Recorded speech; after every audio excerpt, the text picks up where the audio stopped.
I would like to call our Chairman IEEE Karachi Center, Engineer Navid Ansari, to give his welcome address. Engineer Navid Ansari.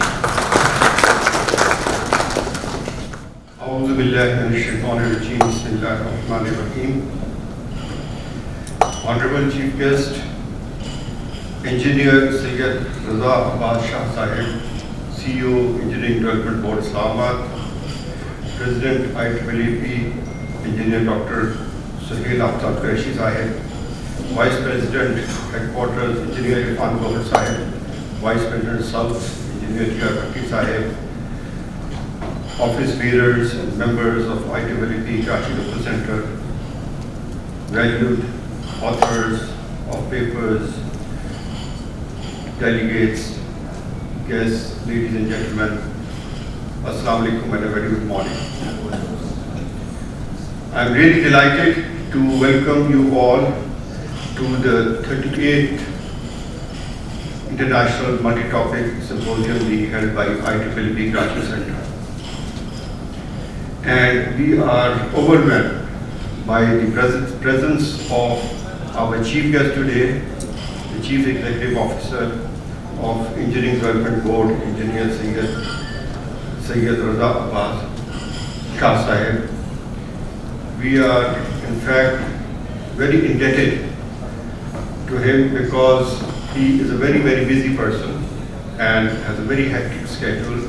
In fact, he had to visit Lahore yesterday and yet he could find time to come to Karachi.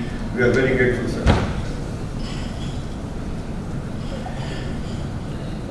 IEEE Karachi Center was formed in 1979. It has been a journey of 45 long years, and you would appreciate that this is the 38th symposium that we are holding in these 45 years. Few years were lost due to Corona and some others due to some other reasons, but I think this is one of the longest technical events that has been going on in the city of Karachi for so long. This event, the IEEE Symposium, has grown in stature. From scratch are adding the most value, and they should be given the biggest incentives so that there is original design work being done in the country. Secondly, I would like to request that the SMEs should be catered for in a proper manner, because they are lean and mean organizations which react very fast to changes, and if they are catered to properly, then they might prove to be the engine of growth for the economy. When we talk about self-reliance, the normal approach is that we intend to design and produce products and take them to the level where we can export them. In today's world, where the rest of the countries have developed too fast for us, it is really with us. We can always improve upon them and take them to the level where we can export them. And this is in particular reference to the disciplines that we are engaged in, that is electrical, electronics, and so on. So this is essentially import substitution. What I'm talking about is import substitution. In order to give impetus to locally produced products in electrical and electronics engineering, the first thing that is required is easy access to affordable raw materials. We do not produce any, I would say, much of raw material in the country. So we need to import most of the raw material that is required in our industries. And I would request through CEO EDB to ensure that we have easy access to import of such raw material, and the duties and tariffs should be waived off so that cheaper raw material can enable us to produce goods which are competitive.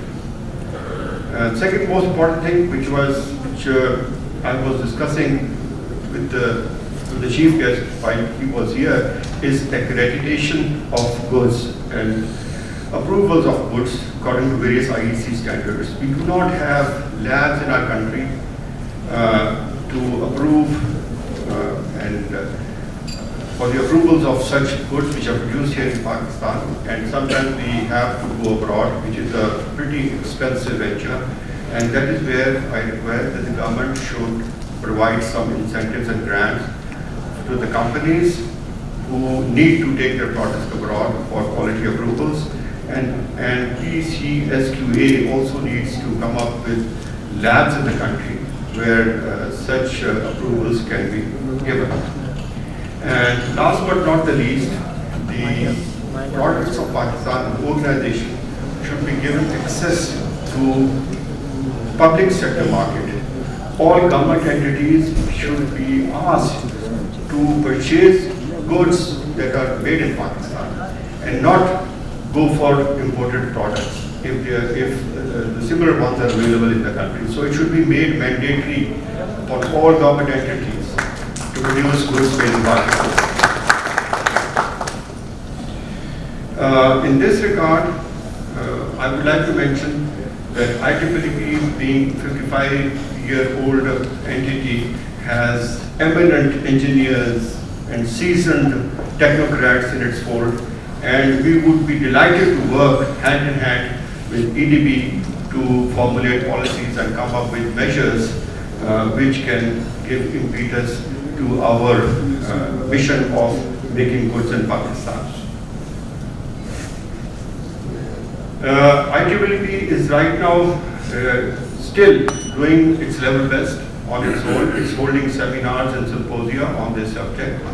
And in fact, in today's symposium, on the second day, we have a panel discussion on a very interesting topic, whether conducive policy or competitive advantage. What is more important to make in Pakistan? So this is it would be an interesting debate, and I would expect the audience to be here with us tomorrow in the panel discussions session. And IEEE also holds the IEEE Fair every year. This year it will be in September, and we are encouraging companies who produce goods in Pakistan to participate in this fair. And I would invite the CEO, Engineering Development Board, and Engineer Raza Basha Sahib to make time and visit us in September during this fair so that he can be a witness to whatever is happening in the country. Lastly, I would like to wish all the delegates, authors, and guests to have a very fruitful symposium, and hope that they take good stock of things that are happening in the country and abroad through the technical sessions as well as the panel discussion. I would like to thank the sponsors and advertisers of this symposium, without whose contribution we could not have held this gathering in a befitting manner. I'd be failing in my duty if I do not thank my vibrant team who have made this event possible. The office bearers, the conveners, the co-conveners, the members of the local council, they've all toiled day and night to make this event really helpful and insightful for all the audience. And I wish them very well, and good round of applause for all the people who did this. Thank you very much for your patient listening. Pakistan Zindabad.